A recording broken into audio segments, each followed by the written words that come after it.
Hey folks, this is Talking with Famous People. I'm Opaloid, most likely an INFJ, and I'm here with host Eric, who is an ENTP.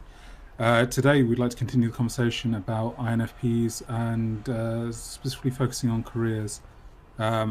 So, handing over to Eric. Any Well, thoughts? yeah, I do certainly have considerably more thoughts than we've currently conveyed about it. And I'm glad that we're returning to INFPs because I think it's a subject matter that we left unfinished somewhat. Mm-hmm.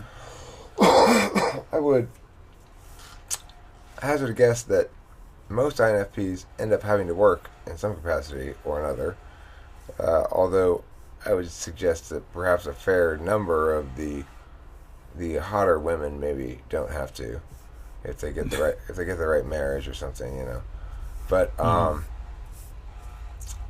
I I think it's important really for INFPs to have some sort of employment kind of work rather than being at home because too much time home, especially if there's not a whole lot of companionship Mm-hmm. and or just not a lot of meaningful engagement in stuff that is satisfying to them can lead to brooding. I do think Mm-hmm. INFPs can be subject to brooding. Yeah, I that definitely resonates with me. When you use the word brooding, I think of ruminating and simmering and dwelling. It's all sort of like synonymous with that. Um, a good INFP friend of mine, I've seen that with her, where she'll be like a kettle which is always seeming to be boiling, but never seeming to sort of like fully blow its top, and you can tell that there's stuff, you know, going on under the surface. And I think with careers and stuff like that, and relationships in general, I think there's that aspect of um, constantly trying to process and find the justice in existence and life and their place in the world, and the FI contrasted with the SJ, big bad brother who's sort of like domineering away. Um, I think all of that sort of stuff definitely exists. How does that land with you? Well, I'd say the thing that resonated most that you mentioned was the the the sense that one gets of stuff going on, a lot of stuff going on underneath the surface Mm, that doesn't display externally as much as you nearly it's like it got that icebergy quality that you'll see little displayed and you can get a sense that there's a large mass beneath it, but yeah. you don't have any clarity about what that might be. And Mm. the phrase came to mind: "Deep waters broil broodingly." The tea waters broil broodingly. Was that? Mm-hmm. Yeah, that's an interesting phrase. Uh, uh, when you were speaking, my mind went into FI being your blind spot, and maybe sort of like that gives you even more vagueness as to what's going on. For me, I I have I share something similar, but maybe not to the same extent. When I'm around INFPs, I've often noticed that they'll freak out if I do pick up on something going on with them at a deeper level. It's as though they want to sort of like keep that tucked away and for their own, for their own enjoyment in a weird way, even though enjoyment's probably not the right word at all. And I wonder again whether that's to do with my processes as an INFJ and what I'm sort of like penetrating in and seeing. Um, we've gone slightly off tangent here. We're talking generally about INFPs, but with regards to careers, uh, would you say that sense of victimhood and not fitting into society and the SJ way of being is something that you've noticed quite a lot? uh SJ, the victim not fitting in society is part of the SJ thing. yeah, as though sort of like the social structures, organizations, institutions are all run by Oh, I SJs, see, I see. Right. and Well, it's like how to be any, how to be the FI in the landscape, which is so STJ. and the thing is, so if you think about it in terms of individuals relating to other individuals rather than individuals relating to groups. So if you're talking about a company, it's an individual relating to a group. And in Mm. that capacity, the SJ has the role that you're talking about. When individuals relate to individuals, they relate necessarily on more equal footing if it's a one-on-one relationship. So Mm. an SJ that has a personal relationship with an NFP or an INFP with an ESTJ, let's say, Hmm. um, the Which is ES, the jewel. yeah, Yeah. which is the dual. If it works right, presumably the NFP teaches the STJ how to loosen from his anti-particularist default, and Mm. uh, and then the STJ helps the INFP know how to do things. So Mm. how to accomplish, how to get what they want, because INFPs, if if the world didn't have suffering, all of life would be for INFPs would be getting what they want. Mm. Expand upon that. Well, in the absence of pain, FI is fulfillment of a pure kind of wanting. For example, the the mother or father even, but let's talk about the mother of any mammal species, pretty much. Mm. It's going to want to save her baby. She's going to want Hmm. to save her baby, not quite as much as she wants to preserve her own life, but she's willing to risk that latter one, you know? Hmm. And she wants it for inherently ethical reasons, even if it's an animal. It's like there's a valuing implicit in that experience of life, that there's relations to things, and that one values certain things, Hmm.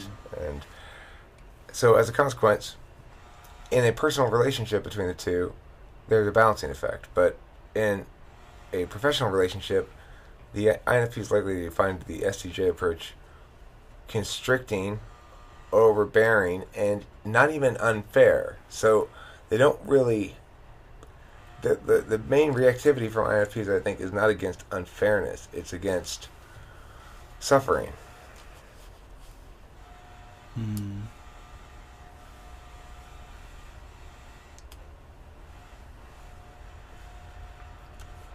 I'd like to add something interesting to my INFP friend Liz said the other day when I dropped by their house and visited with them briefly.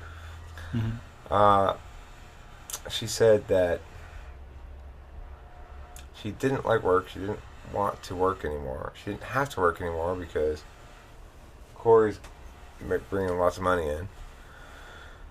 But that she felt she had to work because her teammates at work, her friends at work, were counting on her. So she couldn't leave because they were counting on Mm. her.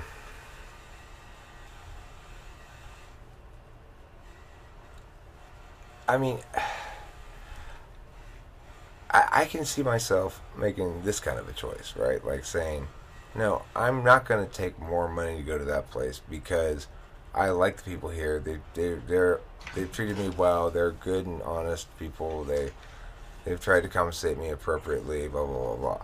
I could see myself Mm. making that kind of choice, but I couldn't see myself making a choice to stay somewhere where I was unhappy because people around me needed my help.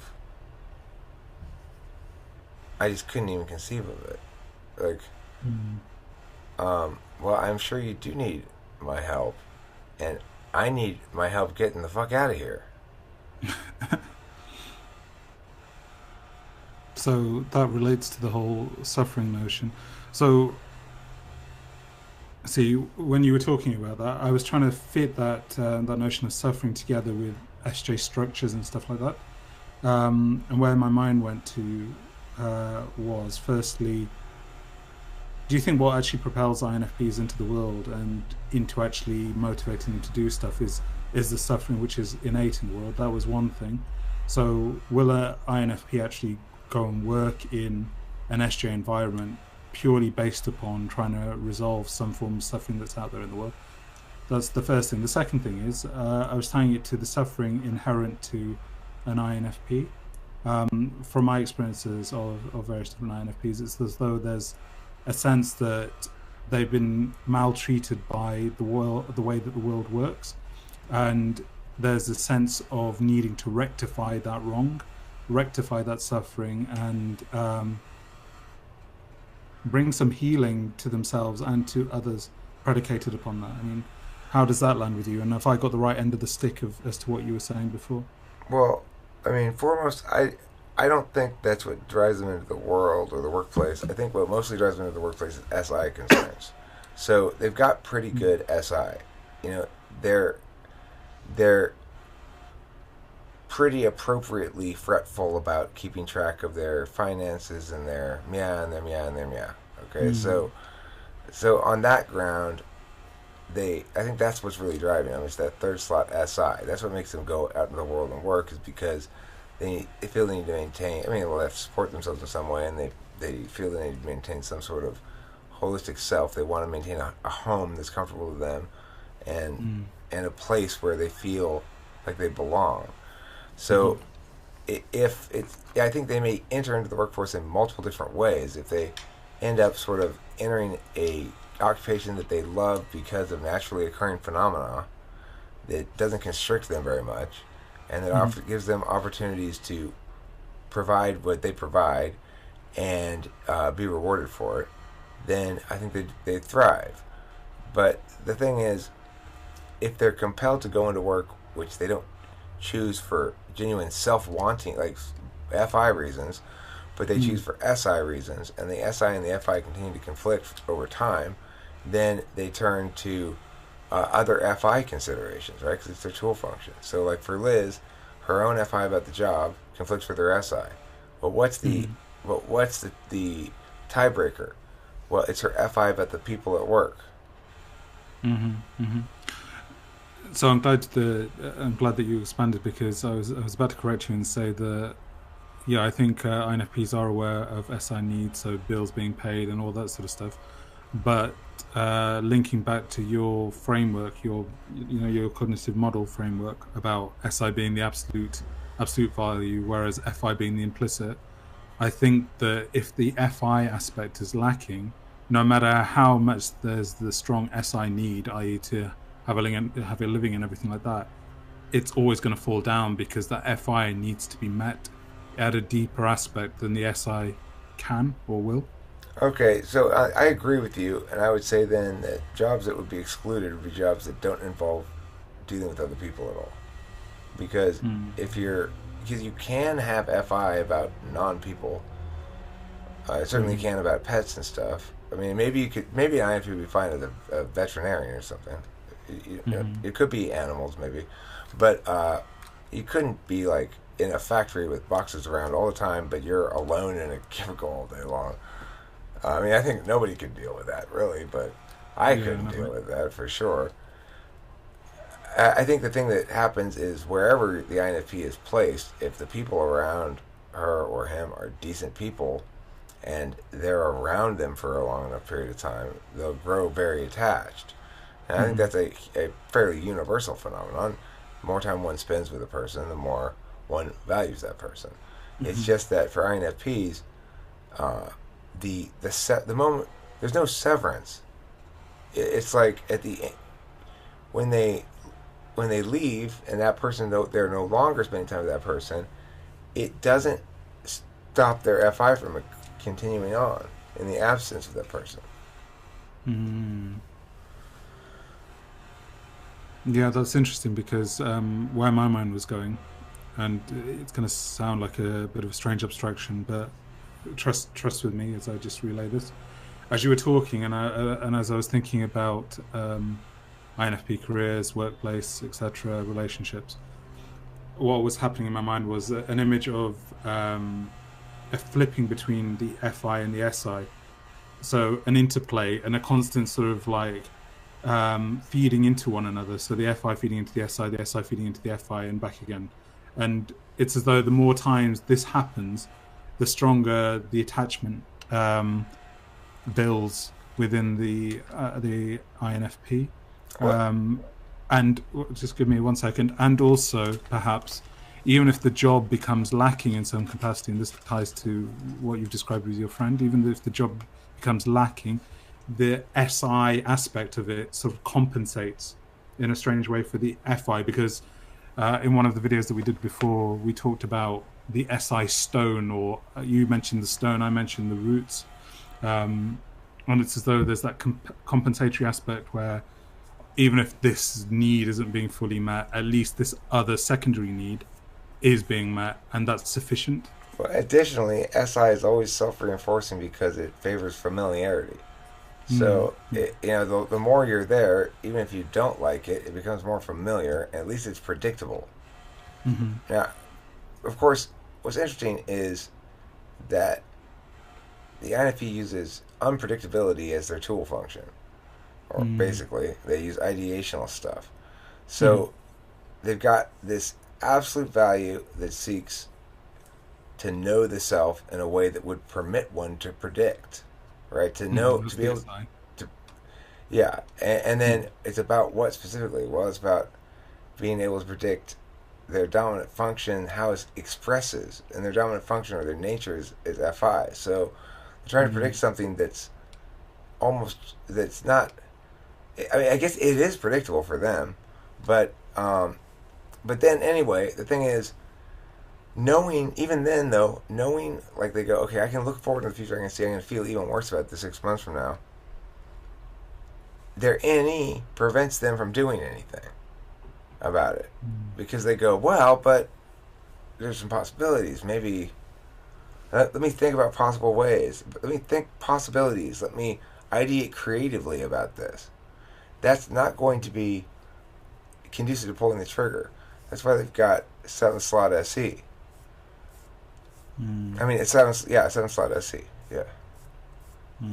One thing I want to throw into the mix, and I'd be curious if you've observed this too, is to do with compartmentalization. I've noticed, in a strange way, the more the INFP matures, the more they may think that, or they may divide out their needs and where those needs are going to be met. So they don't mind jumping through the SI, STJ hoops on one level, because they know that they get to keep themselves authentic in a different place, in a different environment, different situation, and so on and so forth. Have you noticed that at all? There's, sorry, just before you answer, and I wanted to throw into the mix a pragmatism. It seems as though, for all the stereotypes of INFPs being in a dreamland and dream world, and they're into fairies and all the other crap that's out there, when you do Google searches for INFPs, I often pick up a sense of strong pragmatism that's present there with them. What do you think about that? Yeah, I agree. They're ultimately quite pragmatic. They're ultimately attentive, provided you're close enough to them to experience the pragmatism. Yeah. But you have to be pretty close to see it, because it's gonna be very contained pragmatism. There's not gonna be any displays. If it's not actually pragmatic, in a sense, like it's gonna help make sure everything's solid. The SI is solid. Yeah. Then beyond that, no, they're not pragmatic. But unlike ENTPs, they won't overreach and find themselves in a really fucked situation, which ENTPs can do sometimes. Yeah, and I'm glad actually that you just mentioned that key nugget, which is to do with the SI. I think the pragmatism is linked into that SI, and keeping things real on one hand, but also the word that's coming to me is a resentment. It's as though it's sort of like the idealism takes a battering, but also there's a sense of having it but not giving it all to the world. So it's for them. So if the world can't necessarily meet their needs in the way that they wish for the world to meet their needs, they can withhold it and keep that element of idealism to themselves and just tend to the SI in a very begrudging way. Um, It's like existential autoeroticism, in the mm, sense that they can get off on their existence. They have a place where their existence is by itself juicy to them because they, mm, well, they express their existence through this uh, this getting function, this mm, constantly getting stuff, right? Like mm, we we we think of put, get, and receive in the computer world as like, well, I ask the server to get me something and it gives me that piece of information. It serves it up to me. mm, But we also use the term in the way of, oh, I get you. He really gets me. He gets what I mean. mm, So in that sense, FI and TI are both getting functions. And mm, when you're a getter that legitimizes by feeling, by like either getting a rush of happiness or a rush of sadness all the time. Like, to really simplify the process, if you imagine the real world never is accommodating enough mm, to fit well with that modality. But inside of them, with their NE, they have they can experience a genuine. It's like it's as though they're those yogis who can make their hearts beat faster and slower. If you think about it, when they're mm, silent, they're experiencing their existence on a valuing level in a way that I obviously can't understand. But mm, that's what I suspect. That's my little hypothesis at the moment, or vignette for your consideration. mm. It's interesting because I want to put something out there which may not win much favor and it may seem contentious, but it's a pet theory that I have, and I think it segues and ties in quite nicely with what you just described. Um, and it's to do with narcissism and victimhood and INFPs. So just bear with me, and hopefully the INFPs won't be coming for my head after this.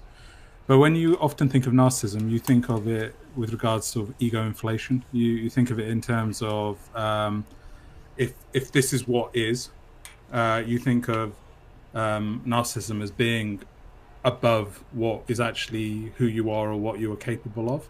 So there's that inflatory aspect above what is the reality. So I'm defining narcissism as any deviation from what is reality and what is in the individual. Yeah, but with INFPs, I sense that there is again a narcissism, but it's a deflationary narcissism.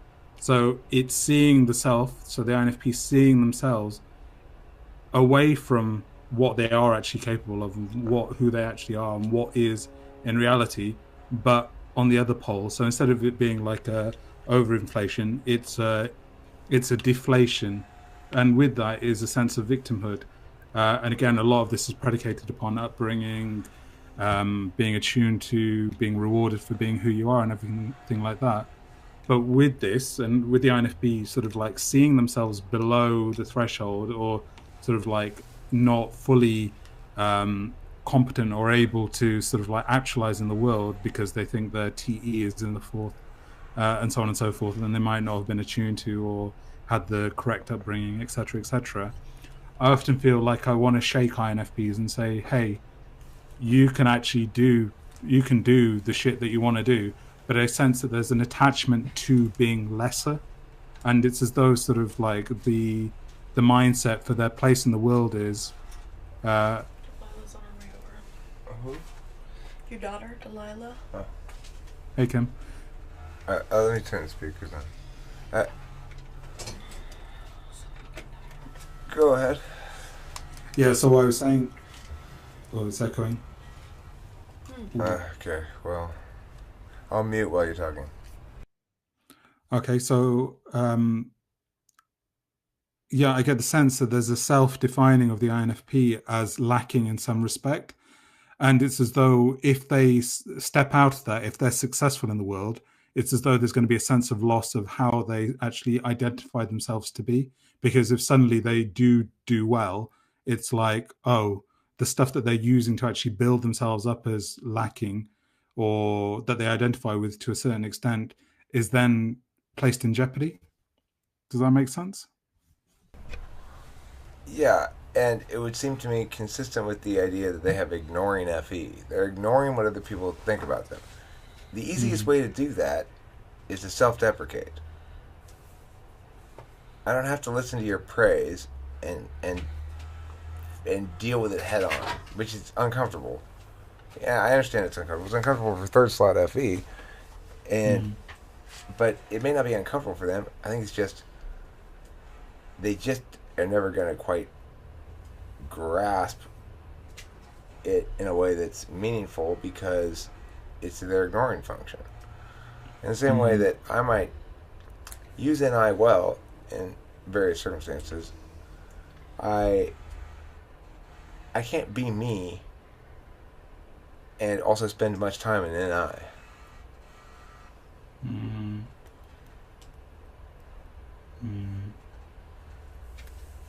Yeah, I get the dynamic that you're relaying, but I think what really adds and compounds to this is actually the stereotypes that are out there to do with INFPs, which I think actually really misrepresent them to a certain extent. I mean, what's your take on that? I mean, I think that INFPs are I think they're portrayed a lot of different ways, in part because they're a complex type. They display in a lot of different ways. The key thing about them is they've got that quality of emotionalism that you can see when things get bruising going around, and people jump on that, which is a visible trait of theirs. In other words, that's part of their ignoring FE too. They're not entirely cognizant of how those displays play. To the extent they are, they think it doesn't matter at all. So there's a bit more active of a sixth slot attitude towards FE in INFPs, I think, than in other sixth slot representations. I'm not oppositional at all to NI, but there is a quality in INFPs where they'll say it doesn't matter what other people think, and that is sort of oppositional. But I think it's implicit to having a get function, a judging function first, because she's judging with her FI, and so she's taking data about the world and drawing firm conclusions about it. They're firm emotional conclusions about it, but firm conclusions nevertheless. When FE contradicts those conclusions, in other words, no, we shouldn't act happy here anyway, even though my dog died. That's offensive to me, That's not real, and that wouldn't be me, and who cares what other people think, right? No, I didn't act happy because my dog died, and I'm not going to act happy at this party for you just because it makes people feel more comfortable. I'm experiencing genuine heartache, That opposition will happen with INFPs, but I do agree with you that they are represented too much in terms of that one display. Like, they have a lot of shit going on that they don't display. But the one thing that they do, that's what everyone goes, well, see, that's what INFPs are. Yeah, just tying in with that, I don't know what the name of the book is, but there is a book to do with INFPs and leadership. And basically this book postulates that INFPs actually make the best leaders because they've got the right interactional dynamic, the way of approaching the world, which is a behind-the-scenes approach, integrating various different points of view, able to influence without sort of like harming in the way that they influence and all this sort of stuff. I wanted to put that out there. What do you think about that? INFPs as leaders. Is a book called Leading with gossamer wings. The INFP leadership style. But you see, again, Yes. you've taken it into that stereotype. And I don't know think I it's- did. I'm cognizant. Twice I used cognizant. I don't normally use that word. I'm aware of the fact that that I linked back into that thing. The joke is because INFPs play into it themselves. Many of the authors of those INFP books are INFPs who titled their books things like INFP Leaders. A whip of gossamer silk, or something super fruity like that, you know. So Yeah, I get you. they kind of play it like, who wrote? What's that book? Gifts Differing. Gifts Yeah. Differing is a totally INFP title. Okay, how? Go on then. What would an ENTP title for an INFP be? A less mature ENTP than me would title their book "Why Other Types Are Inferior."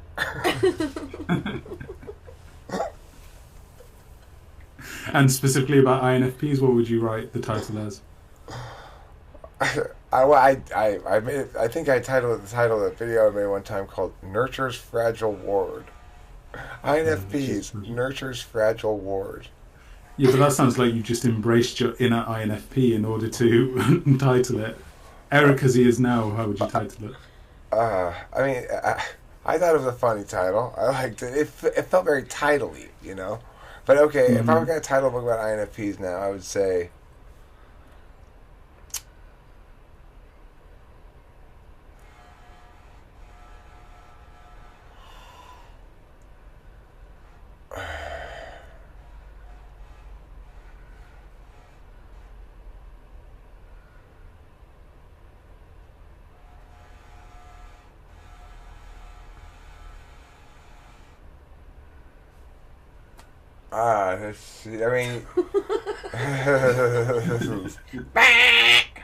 You're asking for me to use my NI, basically. You can spit out many different possibilities. I'll pick one for you. Okay, I could fit out. Okay, thank you. That will work a lot better. So I was thinking, Eric's like, the encumbered, or perhaps like The encumbered. yes,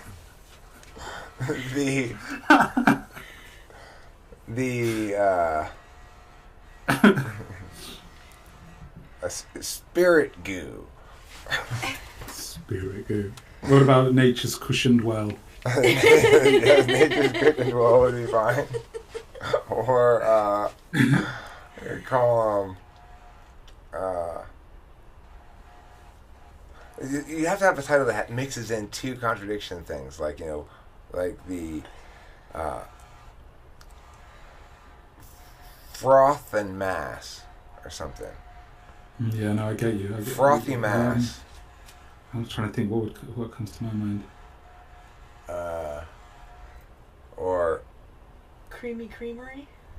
the moistest of granite. The moistness of granite. Is that what you said? Yeah, the moistest of granite. That's not bad. That's not bad. And with that, I don't know if you got the time or not, but I wanted to segue into the... have you noticed I keep saying segue a lot as well? You But could dovetail next time. Dovetail, that's a good one, I like that. That dovetails quite nicely into what I wanted to bring up, which was to do with nature's cushioned well. We mentioned it last time, and there was... You're making us blush. No, there was an avenue of thought linked to that as to what would be the ideal career for an INFP. So are you up for that? Yeah. Segue. Yeah, because I wanted to expand upon that. So at the time we were talking about vaginas and nature's cushioned well and everything, and it became funny, haha. But there was actually a serious point behind it, which was to do with the way that I see INFPs is that they're this receptive entity, which is able to nurture and cushion that which they receive. So that might be a person, it might be an idea, it might be a relationship with an animal or with anything else, to be honest. But it's just this sense of like taking in and encapsulating and being quite womb-like. That's the phrase or the image that comes to me. Sort of like if you imagine the baby in the womb, it's as though sort of like they're willing to hold that person or that idea into themselves and cradle it and nurture it and coddle it and really allow whatever sits with them to be authentic as much as them being authentic with it. So careers such as being a counsellor, being a therapist, and in particular the modalities that come to mind are person-centered or humanistic therapies, which are non-directive, I think really fit with INFPs a lot. And I imagine lots of INFPs are cringing at the thought of like, oh God, not the stereotype. I want to draw a distinction though, because you made an important point, but I think there's a distinction to be made. Hi, Delilah. Which is, yes, they do that shit you're saying for people who are not super close to them. They're not that way with their families. So in their immediate home environment, the people in that environment are going to be seen as part of the thing that's supposed to serve their FI. And once you get past the boundary of the house, then they're experiencing FI from a different angle. It's no longer them, it's the other, the thing that they value. But when it's close enough inside their own home, the experience of valuing is never met adequately. It's never met at an SI level of meeting. If I lie down on the couch and watch a TV show that I've watched before and I like it because it evokes emotional feelings in me, and I'm going to watch that episode again for the 10th time or whatever, that's reliably going to serve me like I want it to. And I want the people in my family in the house to also be like that TV show. But they're never going to be that. And so I think what happens is the FI just starts getting more and more frustrated with these people around her. But in the outside world, on the other hand, she doesn't expect the predictability from it. She's not expecting it to meet the SI criteria.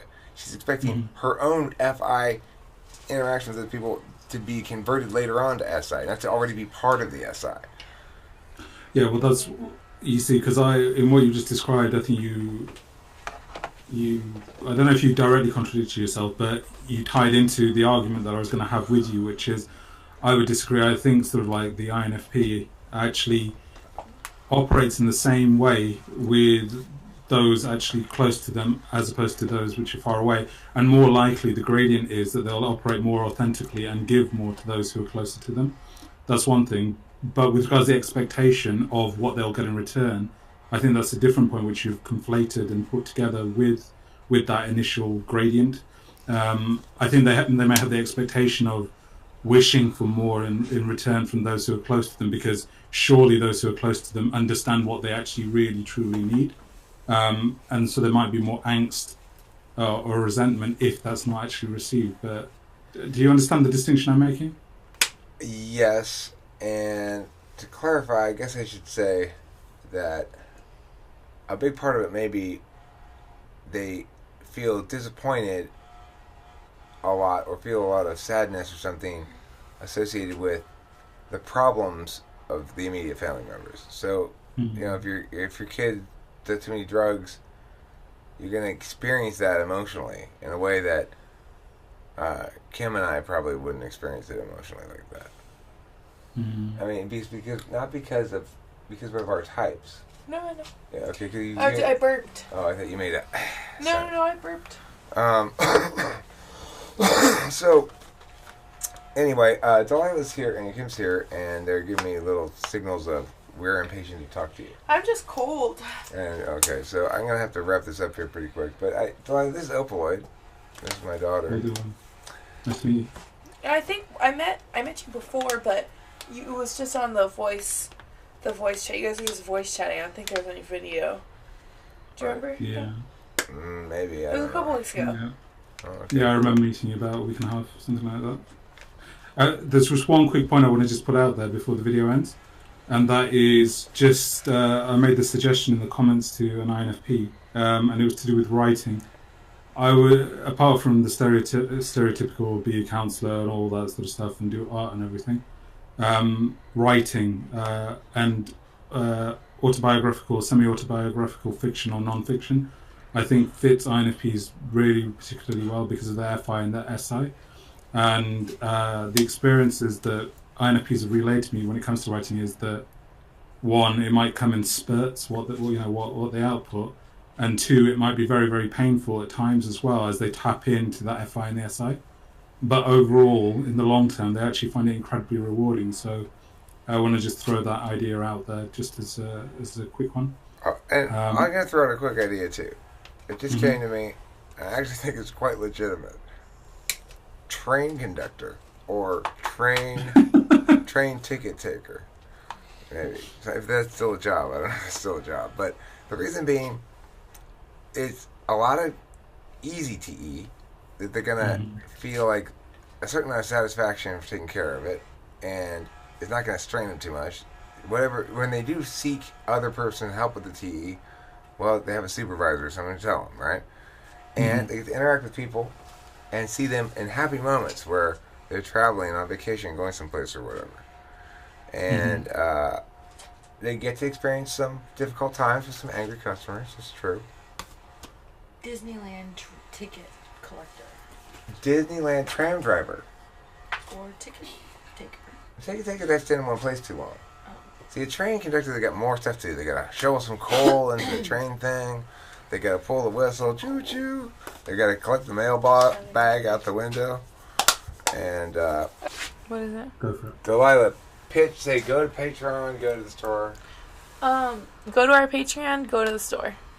And subscribe and like and comment. And don't forget to eat plenty of cheese. Oh, there you go. thanks Yeah, for and all of watching. that too. See you later.